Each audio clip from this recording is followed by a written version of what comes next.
And welcome to another episode of Experts Speak. I am Michael DeLon. Today, I am talking with Dan DeVries. And Dan, first of all, thank you, sir, for spending some time with me as my guest.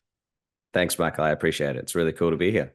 Well, you're welcome. It's really cool to talk with you. I love guys who are in Australia. I just love the accent, so it's just going to be fun for me just listening. Dan Dan runs a company, and he's been an executive through his whole life. He's climbed the corporate ladders. He's learned all kinds of stuff, and he finally had the revelation. He's like, we don't need to hold this stuff in our heads. We need to teach it to young entrepreneurs, young professionals. And so he's got this whole business where he's a coach, he's a mentor to young professionals so they don't have to learn everything all by themselves. He guides them, directs them through coaches, through programs, and all kinds of stuff. So, Dan, I think it's really, really cool what you do. How in the world did you get doing this? It is a reasonably interesting story. So, you mentioned, working in corporate. A lot of us have done it, and there came a point where I got sick of being in corporate. As a lot of people do. A lot of people get, you reach that point where you've kind of had enough. It's time to do something different. But during my time in corporate, I was always involved in the corporate mentorship programs, so internal to the big companies. And so I got to work with a lot of young people in those mentorship programs and talk to them about their careers and talk to them about their aspirations and what they wanted to achieve. And it was confined within, I guess, the scope of, but inside this company. Don't be talking about, anywhere else, of course. Yes. And so when my time was done working in corporate, and I moved out to a small business for a little while. And about 6 months after I left corporate, I got this feeling. I was like, I feel like it sounds a little bit like cliched, I guess, but like something's missing. And I had to sit down and think about it for a little while. And I realized that I was missing talking to the people that I would get to talk to every week or every second week without fail, and helping them on their journey about where they want to go, and where they want to take their careers. And, side hustles were all the rage. And I thought, well, I love this. I really enjoyed it. I miss it. Why don't I just offer to do this for young people everywhere and make it a bit broader and more, just about them and their career, not them and their career at wherever they happen to be working at that time. And so Right. I decided that that was the catalyst, I guess. That was the reason that I started my own thing. And it's actually been going pretty good. I seriously enjoy it. It's really great. And you know, the younger generation get a little bit of a bad rap, I think you would say, in I guess in mass media. But my personal experience in I've talked to over 200 now. I haven't coached over 200 yet. I haven't been in the biz that long, but I do free initial consultations, so I talk to a lot of people. Um, I've not had one single individual young person just come across with, I don't know, the bad attitude or the sense of entitlement or the things that get talked about young people in the mass media. And, from that, it's really filled me with even more hope and more, I guess, enthusiasm to help these people navigate the complexities that is working in a corporate career. And with all the stuff that you never get taught in school, like you don't take a class on corporate politics. You don't take a class on, how to manage. None of that exists. It just doesn't, it's not a thing. Yeah. No, that's so funny because I was just thinking about that. If you go into university or something, you get your degree, you got all of this knowledge. Nobody teaches you how to navigate the people and the processes and the bureaucracies and all of that. Yep. And it will kill you. It will suck the life right out of you. And Yep. and so many times, I mean, they get in there and they are just super excited, right? And they should be. They're young, they're vibrant, they're ready to take on the world. And then they just Yep. get that's where Dan comes in, right? And a lot of times you're working with people just to, and I love what you talked about on your site is you're really helping them understand themselves. It's milestones in their career, but every milestone is kind of connected to them and in making sure they're fulfilled in the journey. Talk about that because, dude, that'll kill you if you don't have that. 100%. So I guess I'll talk about it from my perspective too, because when you're young, there's this, I guess, misconception that, you come in and you take these nice, easy steps through your career. And the obvious next step is you go from A to B, and then you go from B to C, and so on and so forth. And it couldn't be further from the truth. And I struggled with that for years personally, and looking for promotions, going, well, the next step is to go from this to that. And it never happens that way. And even all the language that surrounds it is, the corporate ladder. A ladder implies, one rung after the other, like directly, immediately, and it just doesn't work that way. And so I also found that chasing a title or chasing money alone by itself can 100% lead you down a path of, you think it's exactly what you want, and then you get there and you go, this isn't what I wanted. This is not what I thought it would be. I've spent years chasing this down, and I've got to this point where maybe there's a bit of a gap in how I feel, or it's not. I thought I would be happy, or I thought I would have it all, or whatever, that feeling of, I place this, whatever I'm doing, on this pedestal, and when I get there, you then quickly realize often that this isn't everything. And so Right.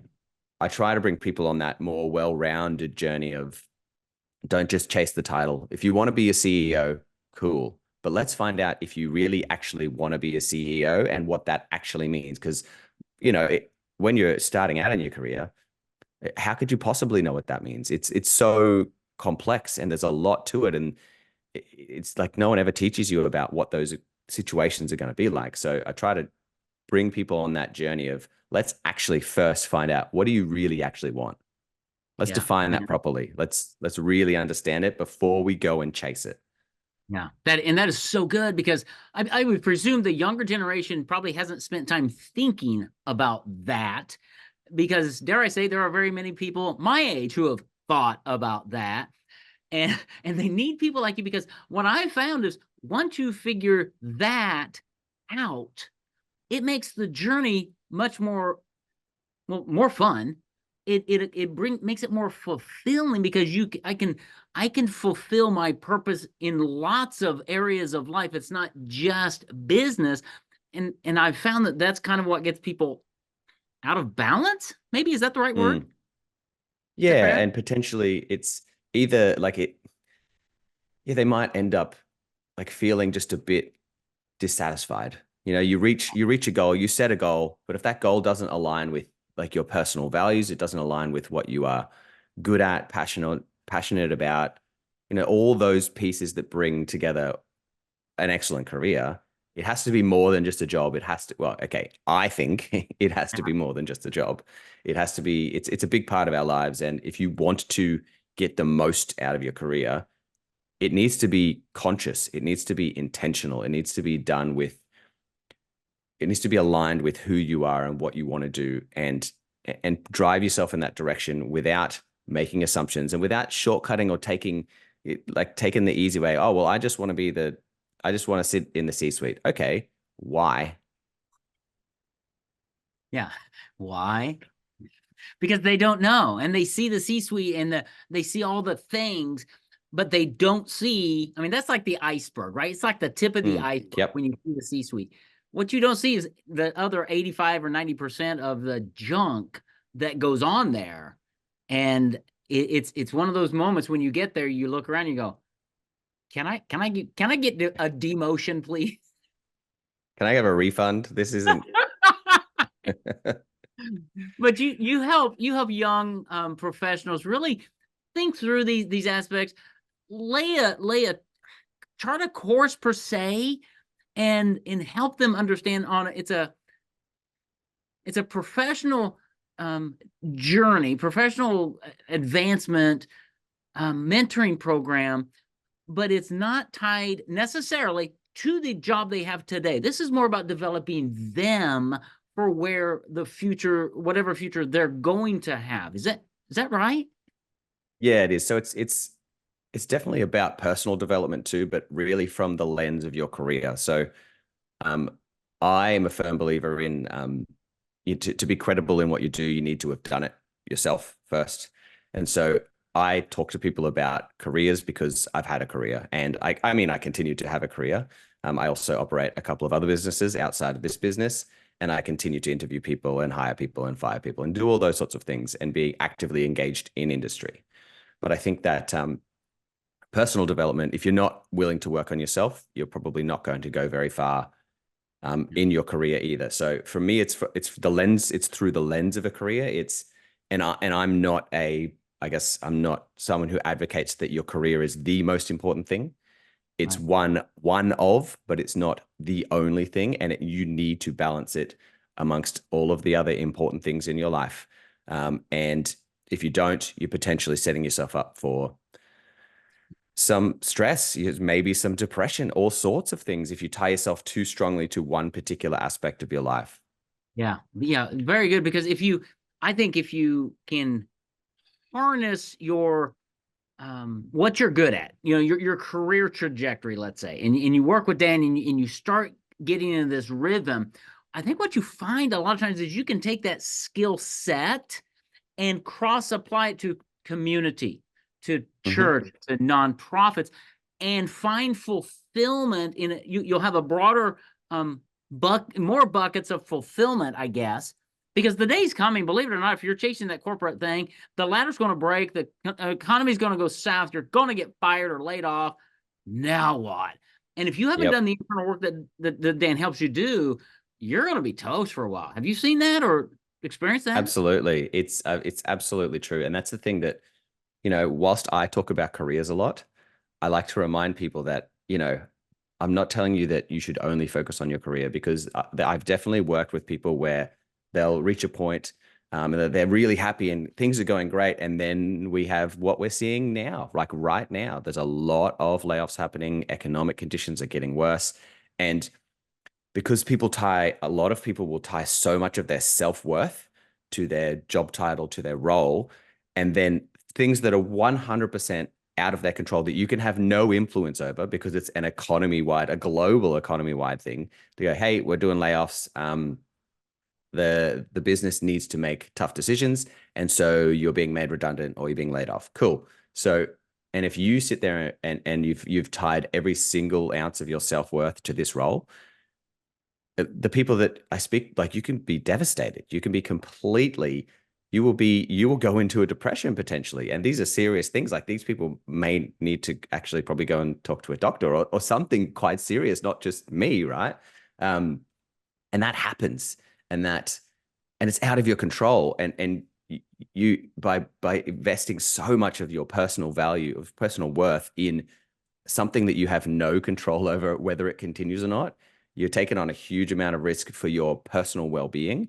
And I like to make sure that people understand that and know that, because anything can happen and you want to be resilient. Resilience is so important. You want to be ready to tackle these things that are going to come your way. I love that resilience. That's a great word. I find I became resilient when I chose to, own my future, to understand who I am, what drives me, what contributions can I make. And it really came to me, Dan, and you don't know this about me, Dan, because we just met, but I'm only good at four things in life. Okay. I'm wicked good at these four things. Outside of that, I'm mediocre at best. And before I learned that, I was trying to do all of this stuff and it would drag me down. And I finally realized, it's like, no, I'm going to do these four things. I'm going to hire people around me. I'm going to do some things and build a company. But it was that realization that if I went back into corporate America, God forbid, if I ever do that, Mm. I know what I'm really good at. I know what positions would be good for me and what positions would not be good for me. And if you're a young entrepreneur, a young professional, having that kind of confidence makes you resilient, because if something happens at one company, you have the confidence to go somewhere else and say, here's what I can contribute to you. Here's how I can do things. Might be a different culture. You might go from business to nonprofit. Doesn't matter Yep. if you're not tied to the C-suite or the title or something. Fair? Yeah, absolutely fair. And I guess it also teaches us to deal with adversity, because it's Mhm. going to happen. It's going to happen to you. It's going to happen at some point. It might happen later. You might get lucky or unlucky, depending on your perspective. It might happen early. And that could be a stroke of good luck to help you build some resilience against adversity.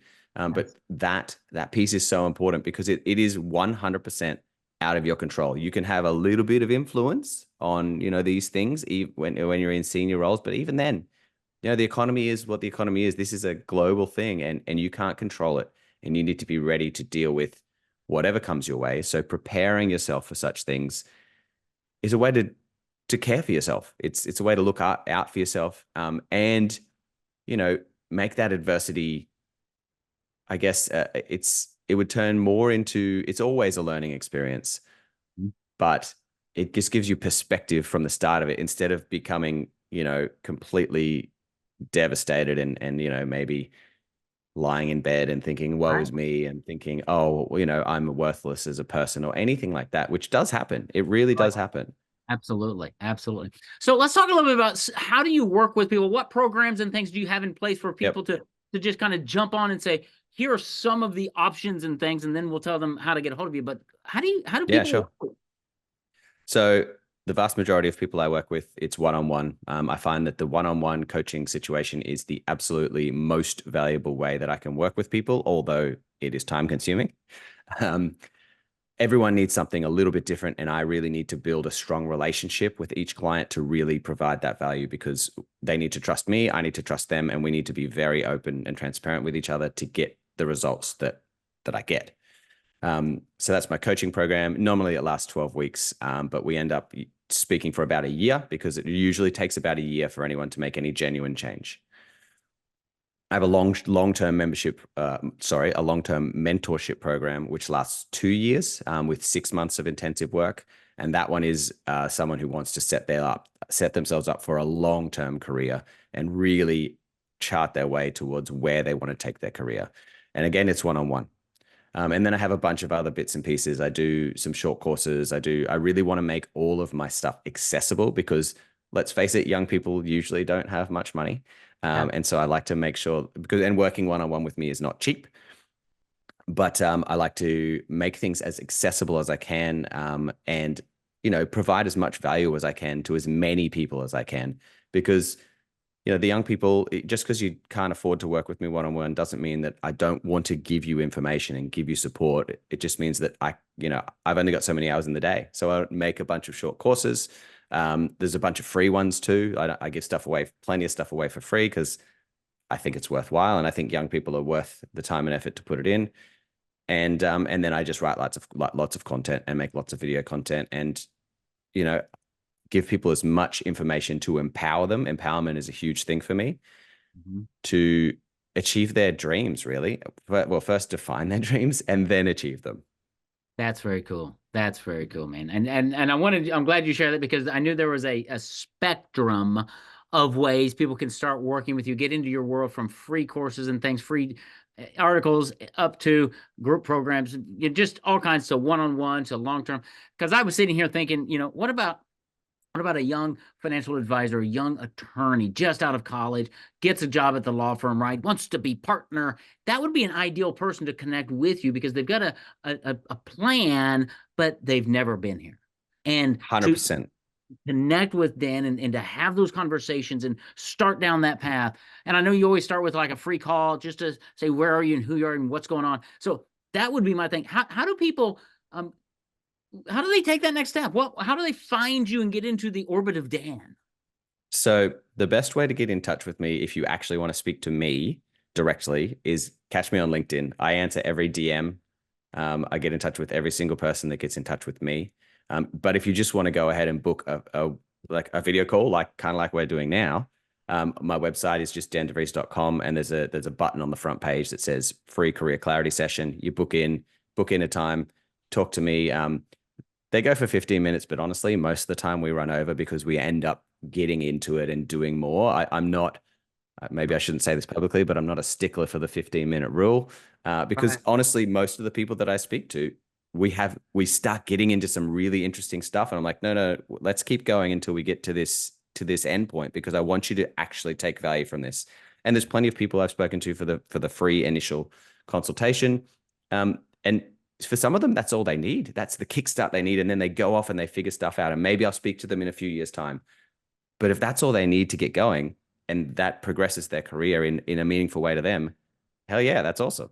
That's right. That yeah, we achieved the objective, right? One my mission, and again, you don't know this, is to facilitate growth in organizations and individuals. Period. Every day, Yep. if I can do that, I feel great. And I'm Yep. doing it now because I'm facilitating growth in your business and putting this out, and hopefully so when we understand that, how dare I say this, right? I don't have to make money on every person. When I show up well and I give value and I do what's right, it's going to come. People are going to come, and that's no big deal. And that makes business so much more fun. And I think the young Yep. people need to know that and need to understand it, because they're probably not being taught that by the firm owners and the C-suite. It's all about the profit and the margins. It's like, well, yeah, those are important. And at the Yes. same time, there's this other component. So, man, Dan, this has been really, really fun. I've got a list of questions that I don't have time to ask you. So I know we could keep talking, but thanks for doing what you do. Thanks for climbing that corporate ladder, and then in a sense, throwing a rope down for the next generation to say, come on up. I've got a pathway here, and let's talk about who you are. What are you about, and how can I help you succeed better and have a more fulfilling life, career, and all of that? I think that's really cool. Thank you for doing that. I think they're worth it. That's the thing. They really are. That's awesome, Thanks, man. Michael. I You are appreciate it. welcome. Take care, buddy.